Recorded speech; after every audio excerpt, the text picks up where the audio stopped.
चलिए आज का हमारा टॉपिक है भूगोल। और भूगोल को हम अंग्रेजी में क्या कहते हैं जी? जियोग्राफी। और जियोग्राफी के बारे में हम आपको बताए हैं ना कि जियोग्राफी जो है वो कहाँ का शब्द है? यूनान का। हम आपको बताए होंगे कि भूगोल यूनान भाषा का दो ग्रीक शब्द से बना है, जियो और ग्राफी। जहाँ जियो का अर्थ हमने आपको बताया है कि पृथ्वी होता है। क्या होता है जी? पृथ्वी। और ग्राफी का अर्थ क्या होता है? अध्ययन करना या वर्णन करना। आपको बताए हैं, याद है ना?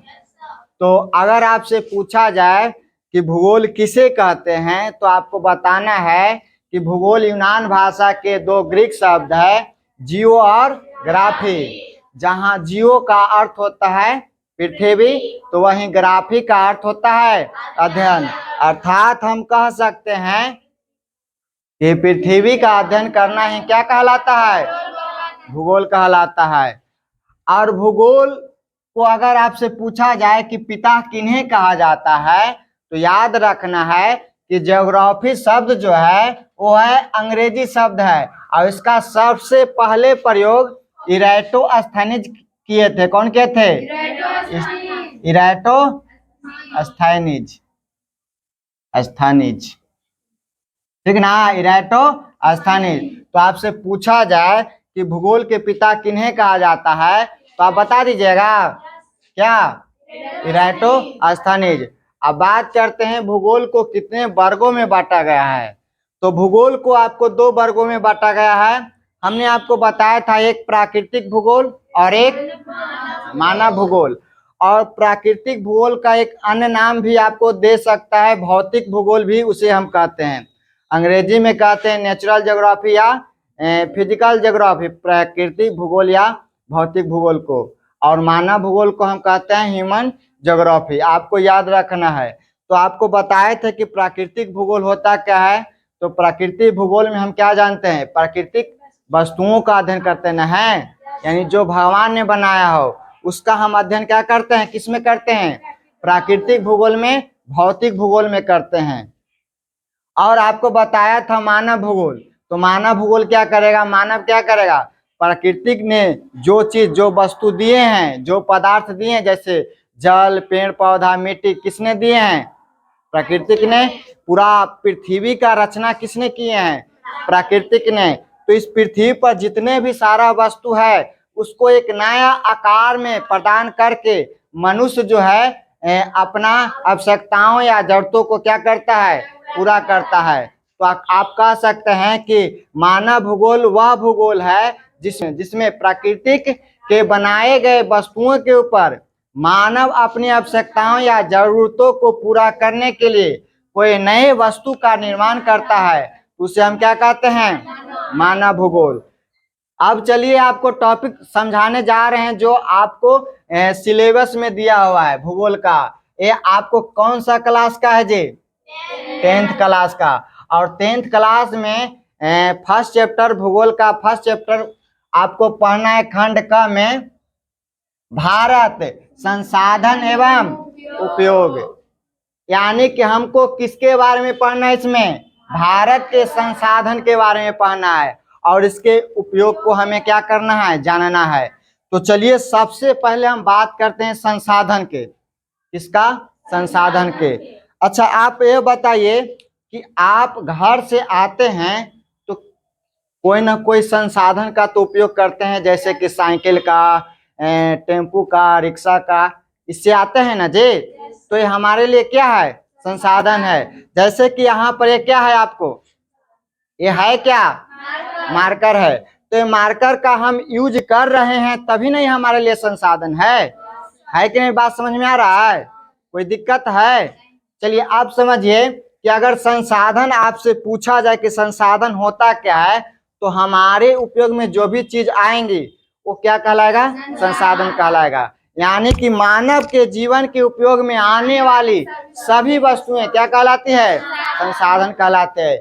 इससे आपको क्वेश्चन भी पूछता है कि बताइए कि संसार, आपसे क्वेश्चन इस तरह से पूछेगा कि संसाधन को परिभाषित कीजिए या किसे कहते हैं, ये आपको पूछेगा क्वेश्चन। कई बार क्वेश्चन ये पूछा भी है, तो इसको आप ध्यान में रखना। आपसे पूछ दिया जाए कि संसाधन को परिभाषित कीजिए, तो एकदम आसान भाषा में आपको कह देना है कि मानव जीवन के उपयोग में आने वाली सभी वस्तुएं संसाधन कहलाती है। जो भी वस्तुएं हैं इस पृथ्वी पर, और वो जो है मानव जीवन के उपयोग में, मानव के लिए वो आवश्यकताओं और इच्छाओं को पूरा कर रहा है, तो आपको क्या कहलाएगा? संसाधन कहलाएगा। क्या कहलाएगा? संसाधन कहलाएगा। एक बात ध्यान से समझिएगा, एक भूगोल शास्त्री थे जिनका नाम था जेम्स फिशर, और जेम्स फिशर ने यह कहा कि संसाधन ऐसी कोई भी वस्तु है, संसाधन ऐसी कोई भी वस्तु है जो मनुष्य की आवश्यकताओं एवं इच्छाओं की पूर्ति करती है। बहुत अच्छा बात कहें कि नहीं कहे? जब तक ले हमारी इच्छाओं और आवश्यकताओं को पूरा नहीं करेगा तो संसाधन कहलाएगा? नहीं कहलाएगा। तो ये किसका कहना था? जेम्स फिशर के अनुसार कहना क्या था? कहना यह था कि संसाधन ऐसी कोई भी वस्तु है जो मनुष्य की आवश्यकताओं एवं इच्छाओं को क्या करता है? पूरा करता है। अभी अभी हम आपको बताया कि संसाधन होता क्या है, ठीक इसी के ना मिला जुला रूप है कि नहीं है? क्या कहता है कि मानव जीवन में उपयोग आने वाली सभी वस्तुएं क्या कहलाएगा? संसाधन कहलाएगा। जैसे कि अभी आप बैठे हुए हैं बेंच पर, तो बेंच हमारे लिए क्या है? संसाधन। काम क्या कर रहा है? बैठने का काम कर रहा है कि नहीं? तो ये आपके लिए क्या बन गया? संसाधन बन गया। अब समझिएगा, संसाधन में सबसे बड़ा संसाधन माना गया, जानते हो किसको? वो मानव को माना गया। किसको माना गया है? मानव को। और मानव के ही वजह से जितना भी सारा संसाधन है वो क्या हुआ है? बना है। तो याद रखना है कि मानव को सबसे बड़ा संसाधन माना गया है, क्योंकि मानव के ज्ञान के द्वारा ही प्रत्येक प्राकृतिक पदार्थ या वस्तु रूपांतरण करके संसाधन के श्रेणी में रखा गया है। एक बात और ध्यान दीजिएगा, क्वेश्चन यह पूछ सकता है कि संसाधन होते नहीं बना करते हैं, ये कथन किसका था? तो ये कथन कहना था जिम्मरमैन का। किनका कहना था जी? जिम्मरमैन का। क्या कहना था? कि संसाधन होते नहीं बना करते हैं। यह कथन किसका है? तो जिम्मरमैन का। आपसे क्वेश्चन किस तरह से पूछेगा कि संसाधन होते नहीं बना करते हैं, यह कथन किसका है? तो जिम्मरमैन का। जिम्मरमैन का कहना क्या था? ध्यान से सुनिएगा। जिम्मरमैन का मानना था कि कोई वस्तु प्राकृतिक में उपस्थित भले ही है, परंतु जब तक हम उसका प्रयोग अपने फायदे के लिए नहीं करते हैं तब तक उसे हम पूरी तरह से संसाधन नहीं कह सकते हैं। यहाँ तक कोई दिक्कत है? समझने में कोई दिक्कत है? याद हो गया होगा। आपसे पूछा जाए कि संसाधन कहते किसे हैं, तो कहिए कि मानव जीवन के उपयोग में आने वाली सभी वस्तुएं क्या कहलाती है? संसाधन कहलाती है। अगर आपसे क्वेश्चन पूछा जाए कि किसने कहा था कि संसाधन होते नहीं बना करते हैं, तो क्या किसने कहा था? जिम्मरमैन। यहाँ तक आपको कोई दिक्कत या समझने में नहीं होना चाहिए। आप बात समझिए कि संसाधन को कितने वर्गों में बांटा गया है। तो साधारण तौर पर हम संसाधन को कितने वर्गों में बांट सकते हैं? 2 वर्ग में बांट सकते हैं। एक तो वो जो प्राकृतिक संसाधन यानी कि प्राकृतिक के द्वारा बनाया गया हो, यानी भगवान ने बनाए हो जिन संसाधन को, उसको हम क्या कहते हैं? प्राकृतिक संसाधन। इसको हम अंग्रेजी में नेचुरल रिसोर्सेस कहते हैं। और दूसरा वो जो मानव ने बनाया हो, तो मानव के द्वारा बनाए गए संसाधन को हम क्या कहते हैं? मानव संसाधन यानी कि ह्यूमन रिसोर्सेस कहते हैं। आप समझिएगा कि प्राकृतिक संसाधन होता क्या है। तो अभी हम आपको बताएं कि प्राकृतिक के द्वारा बनाए गए संसाधन को हम क्या कहते हैं? प्राकृतिक संसाधन कहते हैं। और प्राकृतिक संसाधन में आपको क्या क्या आ जाएगा जी? मृदा, वायु, जल, पेट्रोलियम, कोयला। ये सारा किसने बनाया? प्राकृतिक ने, यानी कि भगवान ने बनाया। मानव का बस की बात है इस वन बनाना? नहीं है। तो याद रखना है कि प्राकृतिक संसाधन को 2 वर्गों में रखा गया है। के वर्गों में रखा गया है? 2 वर्गों में। एक समाप्त संसाधन, समाप्त मतलब कि कोई सीमित संसाधन होगा जिसको आप उपयोग कीजिएगा तो खत्म हो जाएगा।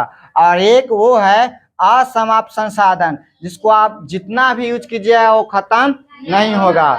तो समाप्त संसाधन यह जो है बहुत सीमित मात्रा में पाया जाता है। और समाप्त संसाधन कौन कौन है? वो है कोयला, पेट्रोलियम। अगर कोयला को आप अंधाधुंध उपयोग कीजिएगा तो कोयला आपके लिए रहेगा, और भविष्य में आने वाला जो पीढ़ी जो है वो देख पाएगा कोयला? नहीं। तो जहां तक जरूरत हो वहां तक ही आप इसका क्या कीजिए, यूज कीजिए। और आपको पता है असमाप्त संसाधन, असमाप्त संसाधन आप जितना हो सके उतना लीजिए, ये घटने वाला नहीं है। जैसे कि वायु, वायु क्या है? घटने वाला है। वो मतलब कि असीमित है, उसको आप जितना भी यूज कीजिए, भरपूर यूज कीजिए। यहाँ तक समझ में आया? आपको हमने बताया कि संसाधन कितने प्रकार के होते हैं? 2 प्रकार के। पहला प्राकृतिक संसाधन, और प्राकृतिक संसाधन को अभी अभी हमने आपको बताया। दूसरा आपको मानव संसाधन, यानी कि मानव के द्वारा बनाए गए संसाधन को क्या कहते हैं? मानव संसाधन। और उदाहरण की अगर बात किया जाए तो क्या क्या बताइएगा मानव संसाधन में? बेंच, टेबल, कुर्सी, बस, ट्रेन, बहुत सारा ऐसे हैं जो आपको किस में आएगा?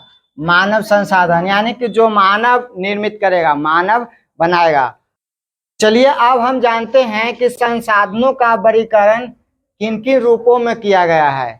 तो देखिए, सबसे पहले यहाँ से आपको क्वेश्चन पूछ सकता है कि उत्पत्ति के आधार पर संसाधन को कितने वर्गों में बांटा गया है। तो पहला जो है वो है उत्पत्ति के आधार पर संसाधनों को 2 वर्गों में बांटा गया है। पहला जैव संसाधन और दूसरा अजैव संसाधन। ये ना पूछे तो पूछ सकता है कि उपयोगिता के आधार पर संसाधनों को कितने वर्गों में बांटा गया है। तो उपयोगिता के आधार पर संसाधनों को कितने वर्गों में बांटा गया है? 2 वर्गों में, नवीकरणीय संसाधन और अनवीकरणीय संसाधन।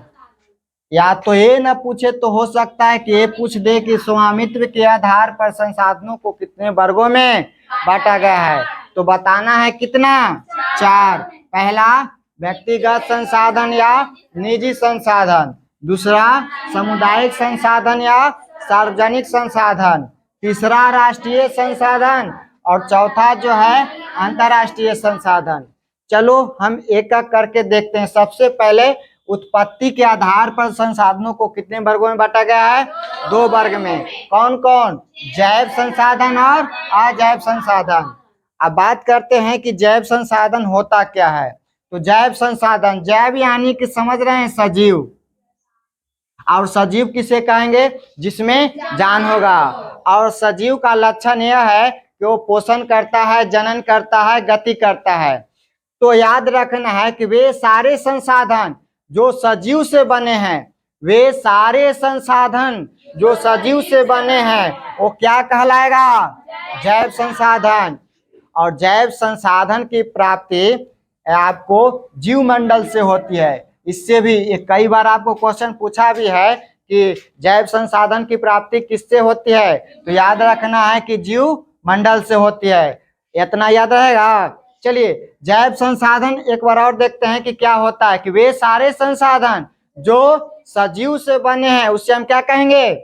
जैव संसाधन। उदाहरण में आप क्या बताइएगा? जैसे में मनुष्य, वनस्पति, वनस्पति मतलब पेड़ पौधा जितना भी सारा है सब आ जाएगा किसमें? वनस्पति में। पशु प्राणी, मछलियां इत्यादि जो है वो कौन सा संसाधन के अंतर्गत आएगा? जैव संसाधन। और दूसरा जो है वो क्या है? अजैव संसाधन। याद रखना है कि जो जैव संसाधन ना होगा वो क्या होगा? अजैव संसाधन। तो इसमें क्या होगा कि वे सारे संसाधन जो किससे बने होंगे? निर्जीव से बने होंगे। निर्जीव से बने होंगे तो उसे हम क्या कहेंगे? अजैव संसाधन। जैसे यानी कि उदाहरण में आपको आ जाएगा बेंच, कुर्सी, चट्टानें, धातुएं, मिट्टी इत्यादि। ये क्या है आपको? अजैव संसाधन। समझ में आ रहा है? याद रखना, आंखों में नींद बहुत है पर सोना नहीं है। यही समय है कुछ करने का, इसे खोना नहीं है। समय के पास इतना समय नहीं है कि आपको ज्यादा समय दे सके। तो समय का महत्व समझिए और मेहनत कीजिए। और मेहनत, जितना मेहनत आप कीजिएगा उतना आपको रिजल्ट बताएगा। तो ये था हमारा आज के लिए इतना ही। फिर नेक्स्ट क्लास में हम देखेंगे उपयोगिता के आधार पर, स्वामित्व के आधार पर और विकास के आधार पर जो भी प्रकार है उसका हम परिभाषा देखेंगे, जानेंगे कि वो है क्या। तो आज के लिए इतना ही।